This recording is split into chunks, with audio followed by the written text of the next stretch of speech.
ஓகேங்க பாருங்க. சரி இது என்னது? என்ன இது பண்ணிருக்கோம்? குடியில வச்சிருக்கோம். என்ன குடியில வச்சிருக்கோம்?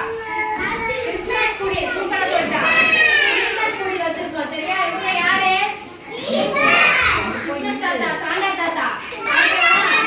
இவர் வந்தாங்க என்ன செய்வாரு? நிறைய கிஃப்ட் சாக்லேட்லாம் தருவாரு. ஓகேவா? சரியா? இயேசுவோட பிறந்த நாள் தான் கிறிஸ்மஸ கொண்டாடுறாங்க. சரியா? இயேசு எப்படி பிறந்தார் தெரியுமா? இந்த மாதிரி ஒரு ஆட்டு தொழுவத்துல தான் பிறந்தாரு. ஓகேவா? இங்க பாருங்க எல்லாரும் இந்த தொழுவத்தை பாருங்களேன். என்ன இந்த மாதிரி தொழுவத்துல தான் பிறந்தாராம். சரியா?